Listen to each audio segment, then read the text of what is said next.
Skibidi toilet के multiverse में अभी के लिए टाइटन टीवी मैन या कैमरामैन का उतना जिक्र तो नहीं हो रहा, पर सभी ये जानना चाहते हैं कि टाइटन क्लॉकमैन और जगरनॉट एस्ट्रो टॉयलेट में कौन सबसे ताकतवर है।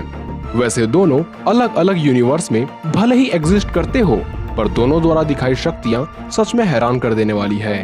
क्योंकि टाइटन क्लॉकमैन के बारे में आप जानते ही हैं, ये समय रेखा को मोड़ सकता है और इसने काउंटर टाइटन जैसे शक्तिशाली दानव को भी पल भर में चीर दिया था। वहीं एस्ट्रो टॉयलेट और जी मैन के बीच हो रहे मुकाबले में कुछ पलों के लिए ही सही, जगरनॉट टॉयलेट आता है और जी मैन के घातक हमलों को काफी सरलता से रोकते हुए एस्ट्रो टॉयलेट की जान बचाकर वहां से चला जाता है। इस टाइटन में सच में इतनी ताकत होगी कि ये चाहता तो पल भर में जीवन का किस्सा खत्म करके रख देता। पर क्या ये इतना शक्तिशाली है कि समय के साथ खिलवाड़ करने वाले टाइटन क्लॉकमैन को ये मात दे सके? तो वीडियो में अंत तक बने रहें और वीडियो को लाइक करना ना भूलें। Juggernaut astro toilet boom series का एक कैरेक्टर है जो काफी हद तक डॉम स्टूडियो के जगरनॉट एस्ट्रो टॉयलेट या इरेडिकेटर स्कल एस्ट्रो टॉयलेट से मिलता जुलता है।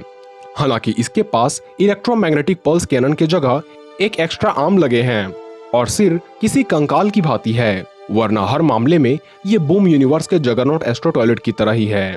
खैर, दोनों के ओरिजिन को लेकर हमें कहीं नहीं बताया गया, पर इतना तय है कि ये स्किबिडी साइंटिस्ट का ही कोई आविष्कार हो जो टाइटन्स का खात्मा करने के लिए बनाई गई हो। खैर, बात करें बूम द्वारा लाई गई एपिसोड 71 की, तो हमें एक नया एस्ट्रो टॉयलेट को दिखाया जाता है जिसने जी-मैन से डिटेनर एस्ट्रो टॉयलेट से तो बचाया ही, साथ ही झटके में जी-मैन के एनर्जी शील्ड को तोड़ दिया और लगे हाथों टाइटन स्पीकरमैन को भी घायल कर गया। डॉम स्टूडियो के जगरनॉट एस्ट्रो टॉयलेट से अलग ये हमेशा काले रंग की मास्क पहना रहता है और इसके पूरे शरीर में रेड लाइट रेडिएट होती रहती है।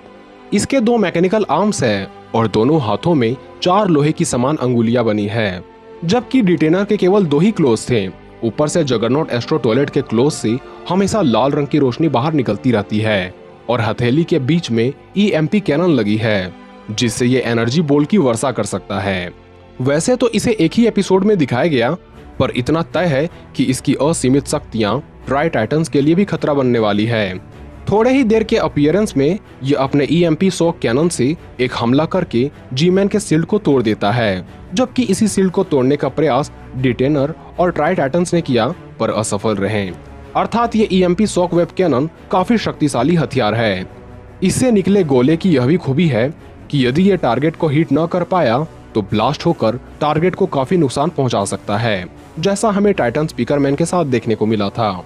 इसके पास एक होलोग्राफिक शील्ड भी पाया जाता है जिसका इस्तेमाल करके ये खतरनाक से खतरनाक अटैक से भी बच सकता है और इसी शील्ड के सहारे ये डिटेनर एस्ट्रो टॉयलेट को भी जी-मैन के घातक हमलों से बचाता है।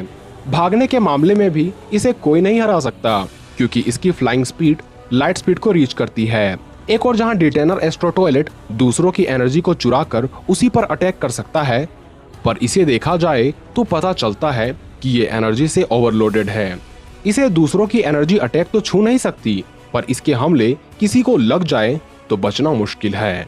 वहीं डॉम स्टूडियो का जगरनॉट एस्ट्रो टॉयलेट वास्तविकता में टाइटन क्लॉकमैन से लड़ चुका है।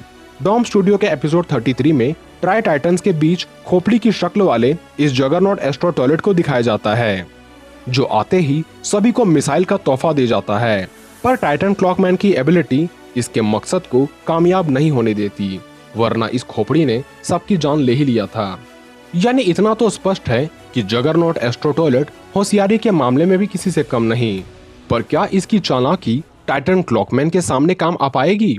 क्योंकि बात करें टाइटन क्लॉकमैन के ओरिजिन की, तो स्किबिडी टॉयलेट का आतंक डॉम स्टूडियो के यूनिवर्स में इस हद तक फैल चुका था कि पूरा शहर टॉयलेट आर्मी के आतंक से बचकर भागना चाहते थे। उन्हीं में से एक क्लॉकमैन का परिवार भी था।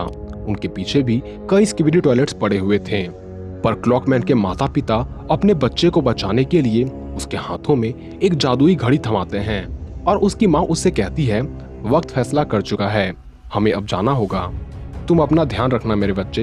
ये कहकर क्लॉकमैन के माता पिता टॉयलेट आर्मी से लड़ना शुरू कर देते हैं, पर स्किबिडी टॉयलेट की आर्मी काफी बड़ी थी, इसलिए शायद इस जंग में क्लॉकमैन के पेरेंट्स हार गए या कहीं गुम हो गए। खैर, क्लॉकमैन के सामने जब एक स्किबिडी टॉयलेट आता है तब उसके हमला करने से पहले ही क्लॉकमैन के पास मौजूद घड़ी से एक ऊर्जा निकलती है और स्किबिडी टॉयलेट के छेद कर देती है। अब नन्हा सा क्लॉकमैन अपने पेरेंट्स को ढूंढने के लिए इधर उधर भटकना शुरू कर देता है कि तभी उसके सामने एक दूसरा स्किबिडी टॉयलेट आता है जो क्लॉकमैन को मारना चाह रहा था। पर पता नहीं इस बार ये घड़ी काम नहीं करती।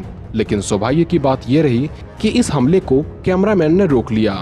तभी नन्हा क्लॉकमैन कैमरामैन को अपने पेरेंट्स की तस्वीर दिखाकर पूछता है कि आपने इन्हें देखा है क्या। पर कैमरामैन कुछ कहता कि तभी पीछे से एक स्किबिडी टॉयलेट आता है। तभी ये क्लॉक चमत्कारी ढंग से उस टॉयलेट को रिवर्स भेज देती है और इस दृश्य को देखकर कैमरामैन समझ जाता है कि ये कोई आम बच्चा नहीं है। इसलिए कैमरामैन इस बच्चे को मिस्टर क्लॉक के पास ले जाता है, जहां मिस्टर क्लॉक इस घड़ी और इस बच्चे के फ्यूजन से एक नए टाइटन का निर्माण करता है, जिसे हम टाइटन क्लॉकमैन के नाम से भी जानते हैं। टाइटन क्लॉकमैन एक बार अपनी शक्तियों का इस्तेमाल करता है तब इसके हमले न सिर्फ स्किबिडी टॉयलेट को नष्ट करते हैं बल्कि इसकी पावर्स को देख बाकी सभी टाइटन्स भी दंग रह जाते हैं। और यही एकमात्र ऐसा टाइटन है जिसने अंत में अपने पेरेंट्स को भी ढूंढ लिया। बात करें टाइटन क्लॉकमैन के पावर्स एंड एबिलिटीज की, तो पहली बार इस टाइटन की एबिलिटीज हमें एपिसोड 3 में देखने को मिली थी, जहां इसने एक म्यूटेंट टॉयलेट को चीरकर अपनी ताकत का पहली बार प्रदर्शन किया था। पर यह चाहे दोबारा एपिसोड 6 या 10 में दिखा हो, पर इसकी असल ताकत तो हमें एपिसोड 30 में देखने को मिली, जहां ये अपग्रेड होकर अपग्रेडेड टाइटन क्लॉकमैन में तब्दील हो जाता है और तब हम इसके कई और एबिलिटीज को देख पाते हैं। पर चाहे जो हो, इसकी सबसे पहली एबिलिटी है टाइम स्लो। एपिसोड 6 में ही हम देख चुके हैं, जैसे ही टाइटन क्लॉकमैन चुटकी बजाता है आसपास की समय काफी धीमी हो जाती है। परिणामतः यह हर हमलों से बच जाता है। इसकी दूसरी एबिलिटी है टाइम रिवर्स। एपिसोड 6 में ही हमें ये एबिलिटी दिखाई जाती है कि ये किसी भी जीवों या चीजों को समय के पीछे या आगे भेज सकता है। यहाँ तक कि एपिसोड 4 में तो इसने समय को पूरी तरह से रोक दिया था। एपिसोड 30 में हमें दिखाया गया कि upgraded Titan clockman time illusion भी क्रिएट कर सकता है, जो कि दुश्मन को ताकतवर होते हुए भी उसे कमजोर महसूस करवा सकती है। इसके पास क्लॉक ब्लेड स्लेशर है, जिसकी मदद से ये किसी के भी टुकड़े कर सकता है, चाहे वो कोई भी हो। ये जेट पैक की मदद से उड़ सकता है और अपने कैनन क्लॉक गन से खतरनाक हमलों को छोड़ सकता है। इसके अलावा इसकी येलो ऑर्ब दुश्मन को जमा कर रख सकती है। अपने रेड ऑर्ब से ये किसी को भी बेहोश कर सकता है। हालांकि इसकी कमजोरी लिमिटेड टाइम के लिए टाइम को फ्रीज करने की थी, पर एपिसोड 30 में हुई काउंटर टाइटन के फाइट को देखें या एपिसोड 33 में जब ये एक स्पेसिफिक एरिया के समय को रोकते हुए नजर आता है, तो स्पष्ट हो जाता है कि ये लिमिटेड टाइम पीरियड में भी काफी कुछ कर सकता है। इसकी स्ट्रेंथ तथा साइज को भी टक्कर दे पाना कई टाइटन्स के बस का नहीं, और ये अपनी स्ट्रेंथ तथा अपना वक्त फालतू के फाइट में कभी नहीं व्यतीत करता। इसके लिए टीवी मैन और कैमरामैन है, पर जब इन पर मुसीबत आती है तब इसकी एंट्री से ही मुसीबत का अंत हो जाता है। ऐसे में जगरनॉट एस्ट्रो टॉयलेट इसे परेशान तो कर सकता है, पर ये एस्ट्रो टॉयलेट को एक बार नहीं बल्कि कई बार टाइम रिवर्स करके मार सकता है। इसलिए इस बैटल में विनर अपग्रेडेड टाइटन क्लॉकमैन है। खैर, इस पर आपकी राय अलग हो सकती है, जिसे आप कमेंट बॉक्स में लिख सकते हैं। तो मिलते हैं अगले वीडियो में।